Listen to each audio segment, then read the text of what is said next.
2020년까지 다주택자들은 해당 주택을 팔지 않으면 자칫 잘못하다가는 양도세 폭탄을 맞을 수 있다고 합니다. 도대체 이게 무슨 소리인지 저도 이 라이브 방송을 하는 하루 전날이었죠. 8월 1일 저녁에 이 내용을 보고 정말 깜짝 놀라서 제 블로그와 텔레그램에 공유를 했었는데 굉장히 좀 우려스럽습니다. 어떤 내용인지 오늘 보도록 하겠습니다. 일단 출처와 밝히고 시작을 하도록 하죠. 매일경제에서 봤고요. 2023년까지 다주택 안 팔면 양도세 폭탄 맞는다라는 제목이고요. 윤지원 기자님이 2021년 8월 1일 제가 이제 본 날이죠.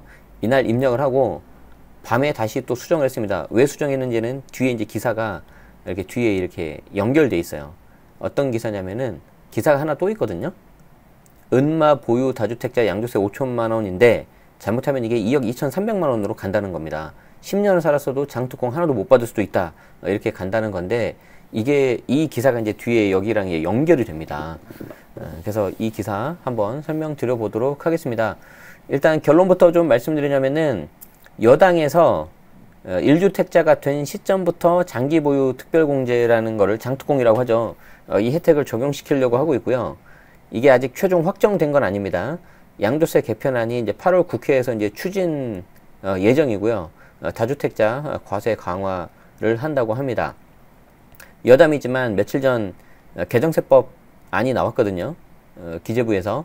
근데 그걸 보면서 그 전에 부동산 특위 그리고 여당에서 결정된 양도세 9억에서 12억으로 올라가는 거 그리고 이제 종부세 상향 조정되는 거 그런 내용들이 좀 나오지 않겠나라고 생각을 했는데 별로 없더라고요. 그런 내용이. 그래서 이게 뭐 큰 변화가 이번에는 좀 없는 건가? 내년에 선거도 있고 하니까 그렇게 생각을 했는데 아니었습니다.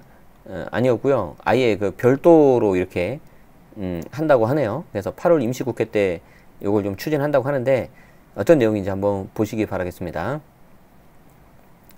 2023년도부터는 다주택자가 주택을 처분하고 1주택자가 되는 시점부터 보유 거주 기간을 기산해서 양도소득세 장기보유 특별공제를 적용받게 된다.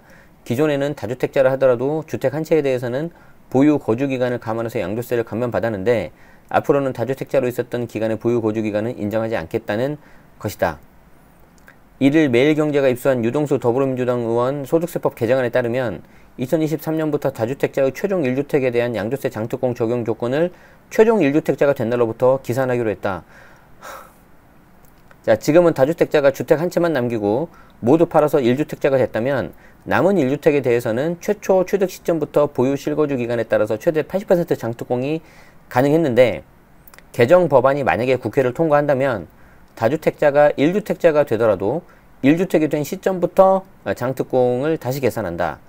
이마저도 최소 3년 이상 주택을 보유한 이후부터 장특공을 받을 수가 있기 때문에 1주택이 된 후부터 3년 이내에 남은 1주택을 매각한다면 장특공을 한 푼도 받을 수가 없다. 자, 이 내용 제가 좀 빠르게 읽어봤는데 어떤 내용인지 좀 설명을 드리도록 하겠습니다. 이거 딱 보니까 1세대 1주택 비과세 최종 1주택 그거랑 똑같네요.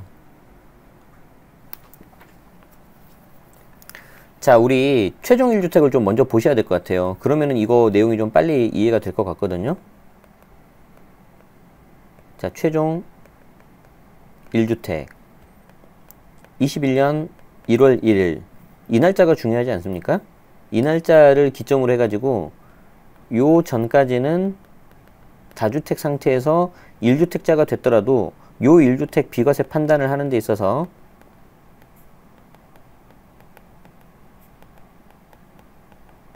당초 취득일을 기준으로 이렇게 판단을 하기로 되는데 21년 1월 1일이 넘어가면 다주택에서 1주택이 되면 이때 이 1주택의 비과세는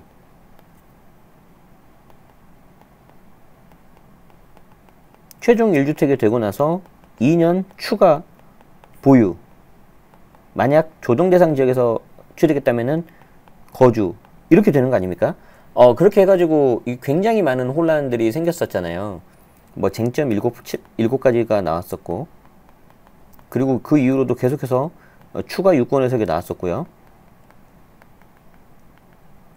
그리고 3주택에서 하나 팔고 남은 2주택이 일시효율주택 비과세면은 원래 당초 취득일로 비과세가 가능한 걸로 다들 이렇게 해석을 했는데 국세청 해석을 기재부가 이제 뒤집으려고 좀 하고 있었죠. 여러 가지 이렇게 좀 혼란들이 좀 많이 있었는데 이게 제가 보니까 딱 그 지금 보니까 이 장특공도 이게 똑같이 가네요. 자, 그래서 파란색은 이제 장특공입니다. 이게 이제 23년 1월 1일이 되면은 요 날을 기준으로 요 이후에 파는 분들 계시죠. 요 분들이 다주택 상태에서 1주택이 되면은 여기에 대해서 장특공마저 순수 1주택이 된 날부터 이제 카운트한다는 거죠. 거의 로직은 좀 비슷한 것 같습니다.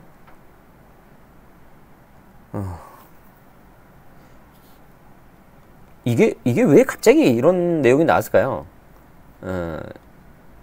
제 개인적인 생각은 우리가 최종 1주택 비과세를 받는 데 있어서 이게 이제 여러분들이 그 배경 히스토리를 다 아셔야 되는데 이건 장특공 히스토리를 다 알아야 되거든요. 제가 좀 이따 정리해 드릴게요.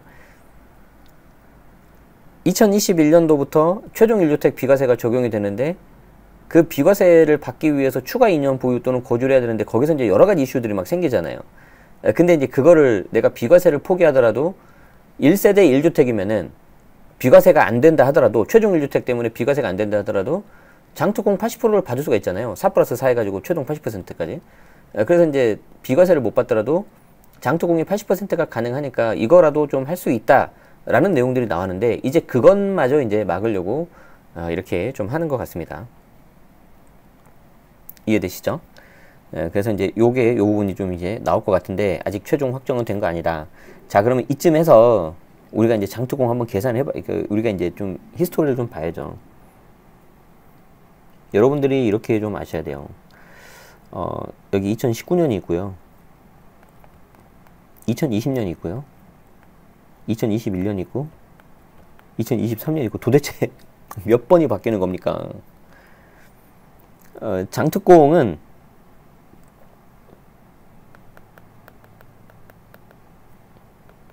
일단 표1 그리고 표2 이렇게 두 가지가 있습니다.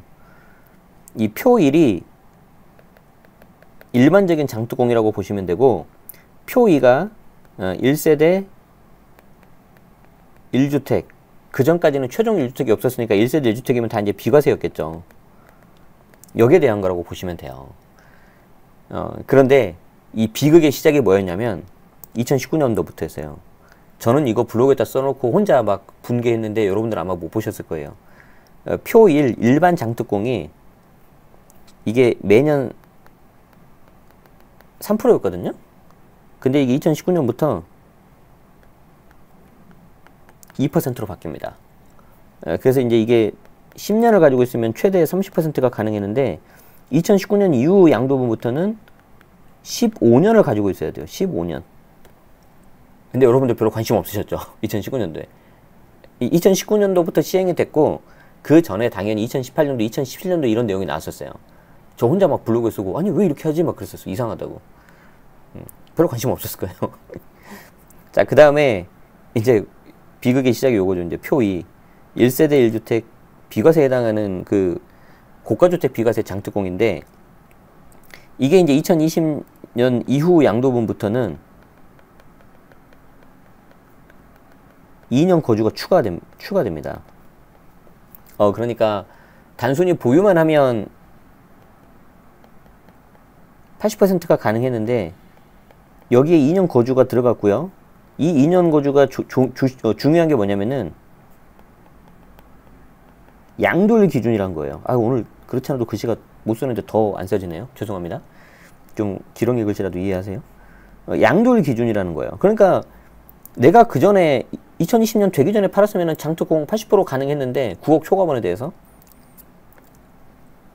2020년 해를 넘겼다는 이유 하나만으로 2년 거주 안 하면은 장특공 80%를 못 받았다는 거죠. 이게 이제 제가 직방TV 절세의신 제 1화 영상에 나와서 여러분들이 굉장히 많이 사랑해 주셨던 그 영상이었죠. 뭐 무료 지금 조회수가 150만이 넘었을 텐데 감사드리고요. 자, 그런데 이게 1년이 또 지나서 또 바뀝니다. 2021년이 되니까 2년 거주를 한 상태에서 4 플러스 4로 바뀌어요. 그래서 보유를 해야지, 보유 10년 해야지 40%가 들어가고요. 여기에 거주 10년 해야지 40%가 들어가서 이제 80%로 바뀝니다. 그래서 제 수강생 중에 한 분이 이걸로 한 5억 정도 세이브 하신 분이 있는데, 요때 제 수업을 들으러 갔어요. 가지고 자기가 그때 강남에 있는 거였거든요. 압구정에 있는 거였는데 2년 거주를 못했으니 지금 팔아야 되는 거냐. 만약에 그때 제가 그래도 2년 거주하면 장특공 80% 됩니다 라고 했으면 그분 어떻게 됐을까요? 이거 또 바뀌어가지고 거주를 10년 해야 80% 됐잖아요. 완전 망할 수 있었어요.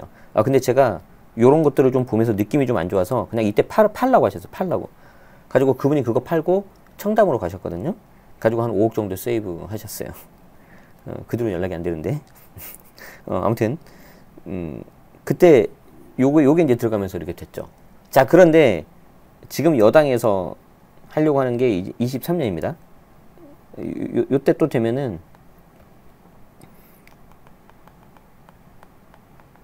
순수 1주택이 된 기간만 장특공 인정해주겠다는 거예요. 똑같지 않아요? 최종 1주택하고? 날짜만 21년 하고 뭐 그렇게 됐지. 그러면 이 장특공에 대해서도 뭘 이제 최종 1주택 비과세만큼은 아니더라도 뭔가 또 굉장히 많은 이슈들이 나오고 혼란이 생기겠죠. 그거 어떻게 감당하려고 그러죠? 지금 이거 이해되십니까? 제가 그냥 순간적 즉흥적으로 만든 건데 어떻게 잘 만들었네요. 강의 자료에 좀 만들도록 하겠습니다. 좀 힘들지만 이럴 때에서 우리가 웃어야 됩니다. 아시겠죠? 네. 이제 계속 기사로 다시 보겠습니다. 자, 다주택자 양도세 부담을 강화하는 내용을 담은 이번 유 의원 개정안은 민주당 지도부의 양도세 개편안을 최종 법안으로 성안한 것으로, 말이 어렵다, 만든 것으로 이르면 2일 발의될 예정이며 오늘이네요. 8월 임시국회에서 추진할 방침이다. 이번에도 야당 패싱 하겠죠? 지난 6월 민주당 지도부가 당론으로 채택한 양도세 개편 방안은 양도세 비과세 기준 금액을 현행 시가 9억에서 12억으로 상향 조정해서 1가구 1주택자의 양도세 부담을 덜어주려는 의도였다. 자, 여기까지 좋았어요. 그런데 거기에 대해서 이제 당내에서 반론이 좀 있었죠. 취지가 훼손됐다. 그러니까 그걸 또 그냥 무시할 수는 없었나 봐요.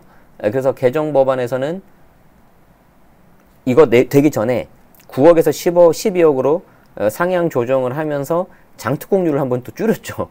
이제 거기에 대해서는 이제 신규 취득분부터 이제 하기로 약간 좀 또 줄었습니다. 그러니까 계속 밀당하는 거예요, 지금. 이게 어떻게 보면 좀 죄송한 말씀이지만 기준이 없다는 거예요, 지금. 기준이 명확하면 쭉 그대로 갑니다.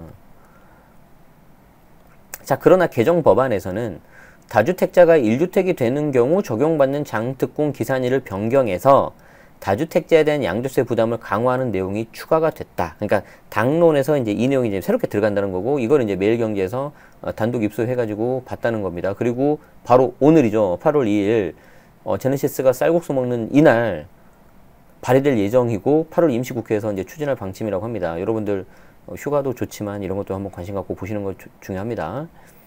자, 개정안은 또 새로 취득한 주택의 경우 1가구 1주택자 하더라도 15억 초과 양도차익이 발생한 경우 장특공 비율을 최대 30%까지 축소하기로 했다. 자, 이 말은 이제 무슨 내용이냐면 요 기사하고는 이제 상관이 없는 건데, 기존에 이거 기억나십니까? 1세대 1주택 비과세 기준을 9억에서 12억으로 올린다. 오케이.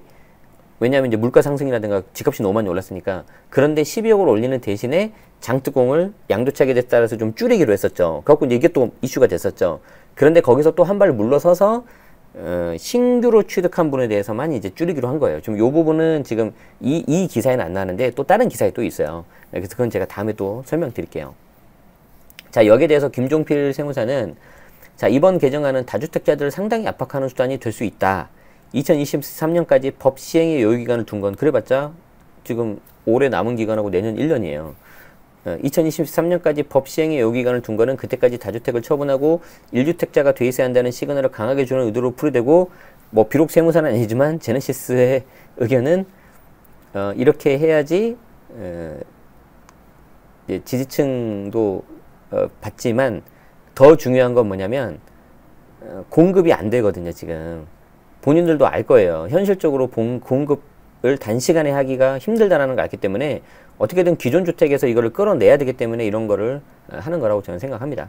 여러분도 아마 비슷하게 생각하실 거예요. 자, 앞서 민주당은 종부세 과세 대상을 현행 공시가격 9억 초과해서 주택가격 상위 2%로 변경하는 법안을 제출하고 추진했는데 이번 법안은 거래 시 적용되는 양도세 개편을 위한 거다. 그러니까 종부세에 대한 거는 잘 모르겠고 일단 양도세에 대한 내용이라고 이렇게 나왔습니다.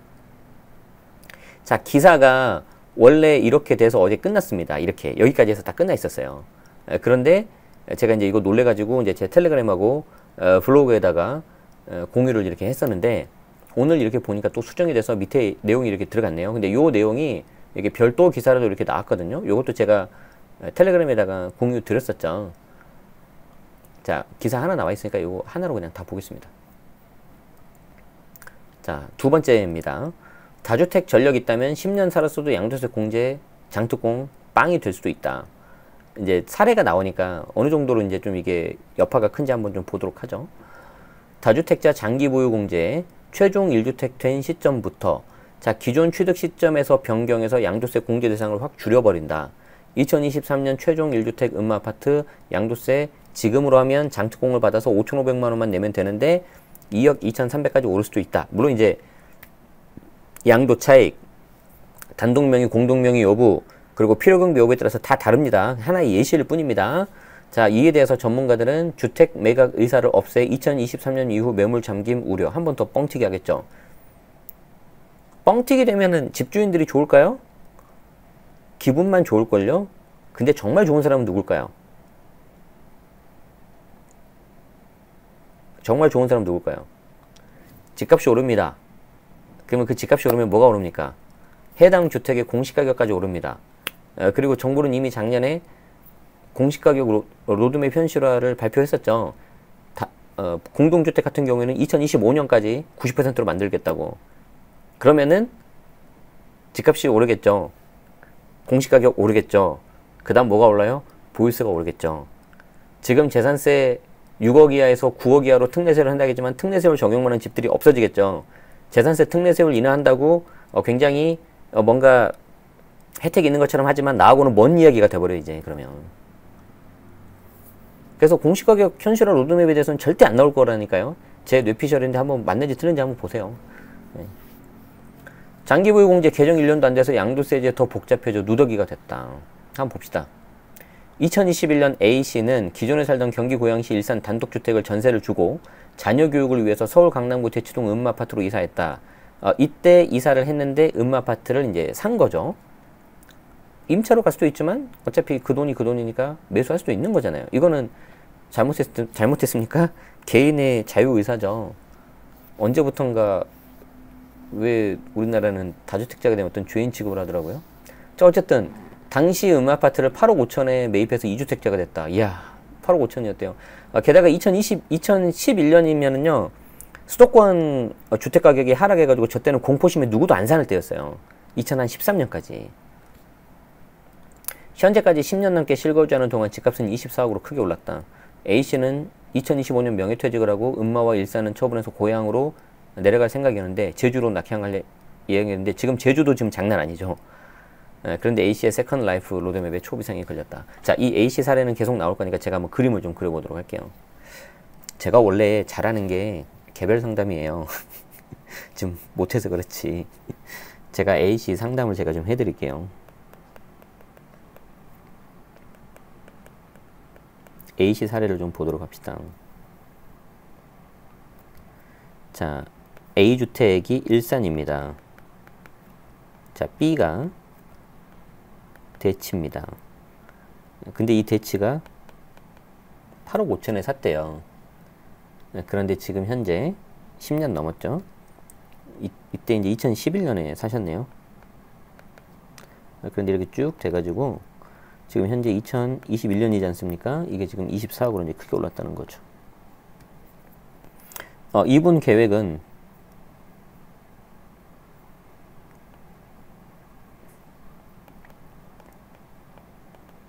매도 후 제주도로 귀향하는 거예요, 지금. 그런데 제주도 데이터 한번 보세요. 지금 제주도 지금 분위기 엄청 뜨겁거든요. 장난 아니에요. 즉 일산하고 대치 팔고 제주도도 가겠지만 이 일산하고 대치를 파는 데 있어서 거래 비용, 즉 양도세에서 더 많이 뜯기면은 뭐 제주도 집은 당연히 살 수 있겠지만 본인이 생각한 것보다 뭐 많이 남진 않을 거예요.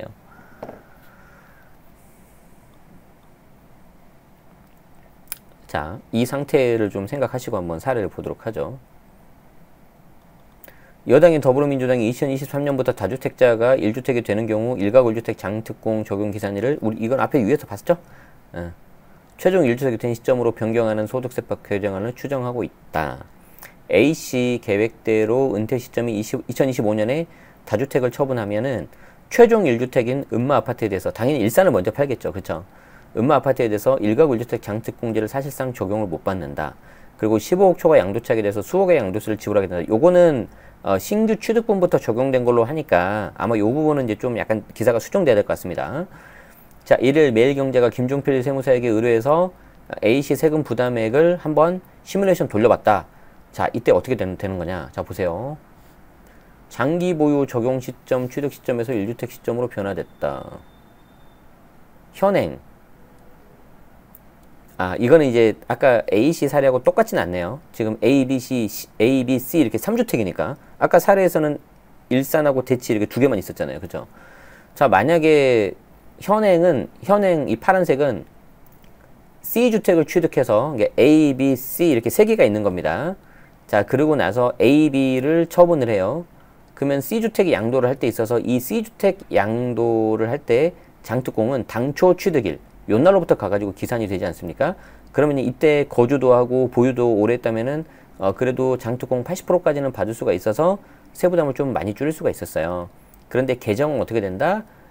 A, B, C 이때가 이제 다주택 보유기간이잖아요. 다주택 보유기간이기 때문에 요때는 싹 다 장특공을 안 하고 A, B를 처분하고 최종 1주택이 된 요 날로부터 장특공을 적용한다는 겁니다. 그러니까 최종 1주택하고 지금 모양이 거의 똑같아요, 지금. 그런데 A, B를 처분하고 C주택까지 한꺼번에 팔고 싶은 사람도 있을 거잖아요. 우리 비과세도 똑같지만. 그런데 장기 보유 특별공제는 최소 3년 보유해야 되거든요. 3년을 보유 안 하고 만약에 A, B 처분하고 3년을 보유 안 하고 C를 팔았다 그러면 장특공 하나도 못 받는 거예요. 하나도 못 받는 거죠. 이 그림이 이제 잘 되어 있네요. 자, 만약 A씨가 일산자택을 23년에 매각을 하고 최종 1주택이 된 음마아파트를 25년 약 24억에 처분한다면 현행대로라면 양도세를 5,599만원 내면 되지만 만약에 이번 개편안에 따르면 2억 2,325만원으로 껑충 뛴다. 자, 요 케이스를 잘 보십시오. 만약 23년 개정안이 적용된다면입니다. 아직 확정은 아니니까. 자, 그리고 나서 일산을 매도하고 그런데 그 전에 23년 넘어서 지금 팔잖아요. 그러니까 개정된 세법을 받을 수도 있겠죠. 아직 개정은 안 됐는데 개정 예정이라고 하겠습니다. 자, 그러면은 일산하고 대치 두 개가 있었기 때문에 이때 다주택 기간이잖아요. 이때 다주택 기간에 갖고 있었던 장특공 하나도 못 받는 거예요. 이 대치동이. 이 아파트가, B 아파트가. 자, 그러면은 이때부터 이제 새롭게 카운트가 된다는 겁니다. 플러스 1을. 그런데 자기는 제주도를 빨리 가야 되니까 25년도에 3년이 채 되지 않은 25년도에 대치를 팔면은 이때 장특공은 하나도 못 받는다는 거죠. 그러면 세금이 어떻게 올라가냐면은 5,599만 원에서 2억 2,325만 원으로 이제 껑충 뛴다는 겁니다.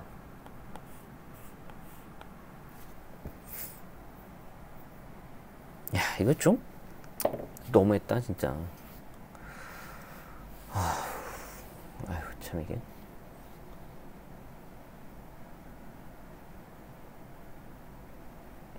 일단 제가 설명은 드리는데 설명은 드리더라도 정말 이렇게 해도 되는지가 참 그러네요. 자, 해당 세액은 여당이 이번 소득세법 개편을 통해 장특공 적용기한의 기산일 변경과 함께 추진하는 비과세 기준 상향도 함께 적용해서 계산을 갑시다. 그러니까 이제 12억까지 비과세 또 처리를 했음에도 불구하고 이렇게 올라간다는 겁니다. 개정안에 따르면 A씨는 23년 이후 다주택을 처분하고 최종 1주택자가 된 시점에서 3년 안에 이사할 경우에 해당하기 때문에 일가구 1주택자 장특공제를 못 누리게 된다. 현행 방식대로라면 A씨는 음마아파트 보유 거주기간이 10년 이상이기 때문에 장특공 80%까지 받는데 민주당 요 계산대로 해보려면은 이제 그만큼 훨씬 줄어든다는 거죠. 자, 그러면 이 같은 민주당의 개편안은 A씨처럼 처분 계획을 갖고 있던 기존 다주택자에게 2023년까지 다주택을 처분하는 시그널이 될 수 있지만 이걸 뒤집어서 생각하면 당장 처분 계획이 없던 다주택자들에게는 오히려 23년 이후 극심한 매물잠금 효과를 불러일으킬 수 있다. 그럼 이 A씨는 어떻게 해야 될까요? 만약에 이 A씨가 저에게 상담받으러 왔다. 그러면 저는 이렇게 말하겠습니다. 영상 뒷부분에 말씀드리겠습니다. 자, 특히 지난 6월부터 시행된 다주택자 양도세 중과 조치까지 감안하면 부동산 시장에 주택 매물이 나올 여지는 더 줄어든다. 자, 권대중 명지대 부동산학과 교수는 집값을 안정시키려면 다주택자들이 집을 내놓을 수 있게 양도세 중과세율 자체를 낮춰야 된다. 다주택자에 대한 양도세 규제를 새로이 더하는 것은 주택 처분 의향을 아예 없애버려서 23년 이후 매물 잠금 현상이 더 심해질 수 있다고 짚었다. 여당의 이번 소득세법 개편으로 가뜩이나 복잡한 양도소득세제가 더 까다로워졌다는 우려도 나왔다. 앞서 장특공제를 개정한 지 1년도 채 되지 않았는데 당정은 10년 이상 보유하면 80%의 세금 감면을 해주는 조치도 올해부터는 거주요건을 부과해서 거주기간과 보유기간으로 분할하며 복잡하게 만든 바 있다. 심교원 건대 부동산학과 교수는 수없이 양도세를 개편하면서 안 그래도 복잡한 양도소득세가 더 누더기가 되는 격이다. 표심과 지지층 눈치를 보며 이리저리 왔다 갔다 하는 통에 시장에 주는 메시지도 확실하지 않다는 게 더 큰 문제다. 한 번만 더 읽을게요. 표심과 지지층 눈치를 보며 이리저리 왔다 갔다 하는 통에 시장에 주는 메시지도 확실하지 않다는 게 큰 문제다. 한 번만 더 읽을게요. 표심과 지지층 눈치를 보며 이리저리 왔다 갔다 하는 통에 시장에 주는 메시지도 확실하지 않다는 게 큰 문제다라고 심교원 교수님이 말씀하셨네요. 제가 왜 3번을 읽었는지 여러분들이 잘 아시겠죠. 자, 그러면 여기까지가 이제 제가 전달해 드리고자 하는 메시지인데 이제 현실로 다시 돌아옵시다. 첫 번째 뭡니까? 제가 여러분들이 체크해야 되는 건 이제 이거예요. 여러분들이 체크해야 되는 거. 자, 첫 번째.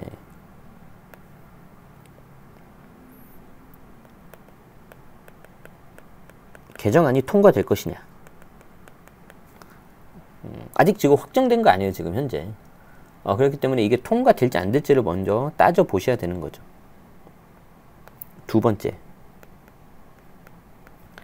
나에게 해당이 되는 건가? 2017년 파리 대책부터 나온 이야기인데 저도 2017년 파리 대책을 보면서 조금 의아했던 게 2주택 이상부터 다주택이더라고요. 그래서 불가피하게 2주택 있는 경우도 있을 텐데 어쨌든 기준이 2주택 이상입니다. 3주택 아닙니다. 유의하시기 바랍니다. 자, 그리고 세 번째. 만약에 해당된다면 나는 어떻게 할 거냐.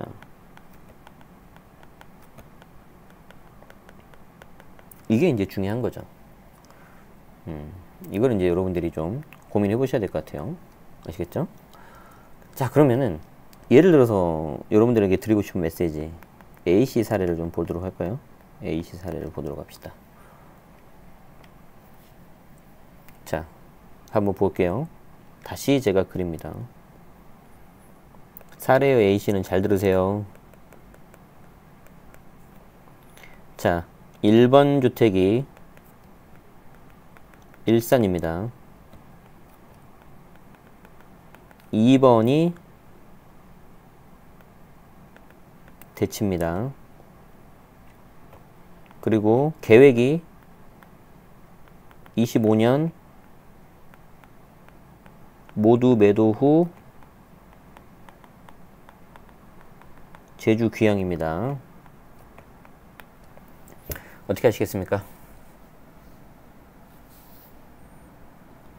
자, 여러분들이 A씨라고 생각을 해보세요. 어떻게 하시겠습니까?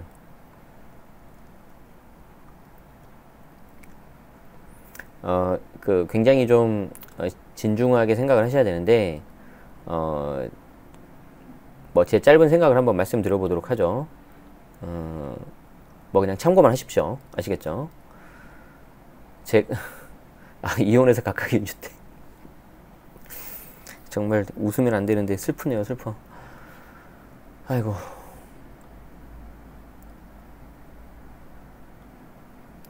자, 첫 번째는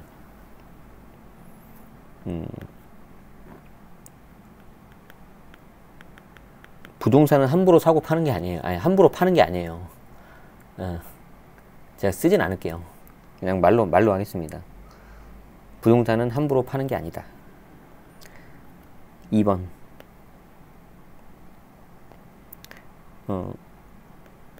보유를 하는데 두 채 모두를 하는 게 있고요. 한 채만 하는 게 있습니다. 당연히 한 채만 하면 뭐가 답인가요? 대치를 갖고 있어야 되겠죠. 아니면 일산 둘 다 갖고 있든지. 근데 두 채를 갖고 있으면 뭐가 문제죠? 보유세가 문제겠죠. 왜냐하면 조정 2주택이니까 종부세, 중과세율이 들어갑니다.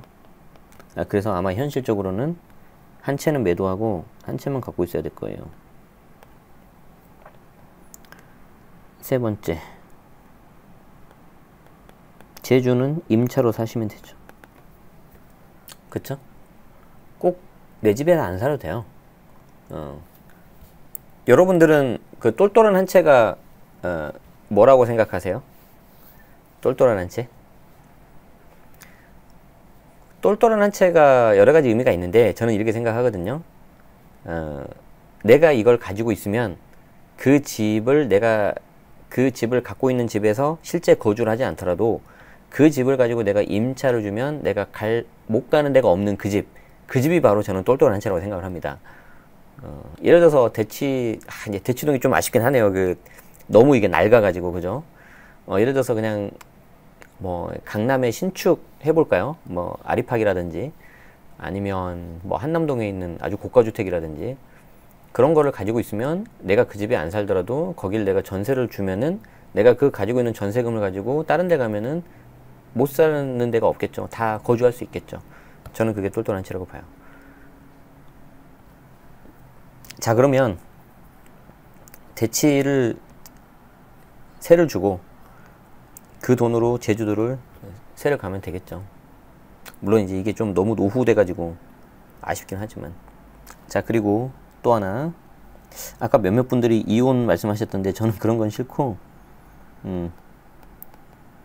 부부 증여하면 되겠죠. 6억.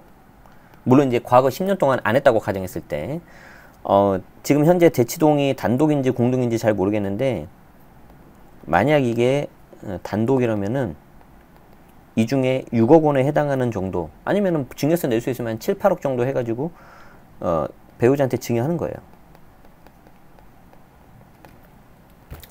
일산 팔고 나서. 그러면 1주택이니까 증여 취득세율 중과 안 들어갈 것이고, 이제 또 증여 취득세를 또 올리려나? 주택수가 아니라 또 금액대로. 어쨌든 이 6억에 대해서는 시세 차익에 대해서 증여세를 좀 실현시킬 수가 있겠죠. 이혼하는 것보단 그래도 그게 낫지 않겠습니까? 그래도 사랑하는 배우자인데.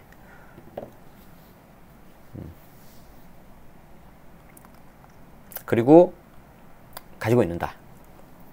부동산은 함부로 파는 게 아닙니다, 여러분. 게다가 일산도 물론 좋지만 여기는 워낙 위치가 좋은 곳이기 때문에 저는 그렇게 생각합니다. 만약에 이분이 저한테 오셨다면 저는 그렇게 피드백을 할 겁니다. 그리고 저는 두 가지가 있습니다. 여러분한테 드리고 싶은 말씀이, 뭐든지 과유불급이고요. 사필귀정입니다. 저 8글자로 제가 드리고 싶은 말씀을 그냥 다 한 걸로 하죠. 한 가지 좀 안타까운 게 있는데, 제가 이제 방송을 할 때 채팅창 안 보거든요. 채팅창 안 보는데 이게 잠깐 보니까 이제 굉장히 이제 뭔가 의견이 갈리는 것도 있는 것 같아요. 예를 들어서 이제 주택을 갖고 계신 분 입장, 그리고 주택이 없는 분 입장, 갖고 계신 분 입장에서는 그 나름대로의 뭔가 속상한 게 있을 거고, 안 갖고 계신 분들 입장에서는 정말 허탈하죠. 정부 말을 믿고 아니면 정부 의견 참고해가지고 하고 계신 분들도 계실 거고, 아니면 정말 삶이 힘들어서 놓쳐서 그런 것도 있을 텐데 너무 이제 허탈하잖아요. 결국은 뭡니까? 둘 다 안 좋다는 거죠. 양쪽 다. 근데 더 중요한 건 뭐냐면 집을 갖고 있든 안 갖고 있든 둘 다 똑같은 국민이라는 거예요. 저는 뭐 역사에 대해서 잘은 모르지만 우리나라 역사를 쭉 보면 그래도 항상 중요한 순간, 위기가 있는 순간에는 지도자보다는 항상 그 백성, 시민들, 국민들이 이렇게 잘 해주셨던 것 같아요. 즉 국민들이 똘똘 뭉쳐서 극복하면 저는 절대 못할 게 없다고, 뭐 임진왜란 때도 그랬고, 구한말 그때도 그랬고, 다 그러지 않았습니까? 현대사에 와서도 그랬고, IMF 때도 그랬고. 그래서 좀 지금 힘들고 그래도 우리 국민들이 위대하기 때문에 이 또한 잘 지나가겠지라고 저는 정말 굳게 믿고 있는 사람인데, 가만 보면은 제 채팅창도 보니까 서로 싸우시네요. 싸우지 마세요. 뭐 그럴 리 없겠지만 설마 여러분들이 싸우는 거를 그 누군가는 노리고 있는 수도 있잖아요. 안 보이는 그 사람들이. 그럼 우리는 지는 거예요. 우리는 지지 않았으면 좋겠습니다. 아시겠죠? 더 할 말이 많지만 이게 약간 본질에서 벗어날까봐 여기까지만 하겠습니다. 더 할 말은 여긴 클래스 101이고 멤버십에서 말씀드리도록 하겠습니다. 저희끼리 좀 해야 될 얘기가 있을 것 같습니다. 자, 어쨌든 정리를 좀 해드리자면 아직 확정 안 됐습니다. 확정 안 됐기 때문에 좀 기다리시고, 확정되고 나면 아까 말씀드린 것처럼 여러분들이 해당되는지 체크하셔서 계획 잘 세우시기 바라겠습니다. 아시겠죠? 그리고 이제 여러분들 갖고 계신 물건이라든가 성향이라든가 버티실 수 있는 능력이라든가 그런 것들을 좀 다 종합적으로 고려하셔야 될 것 같아요. 네. 아무튼 저도 이런 기사를 좀 이렇게 공유드려서 좀 한편으로는 속상하고 그런데 좀 좋은 내용을 더 이렇게 많이 드리고 그러면 좋겠습니다. 그런 날이 빨리 오기를 바라겠습니다. 자, 여러분 건강하시고 저희 또 다음 시간에 뵙도록 하겠습니다. 여기까지 하겠습니다. 끝까지 시청해주셔서 고맙습니다. 빠이빠이.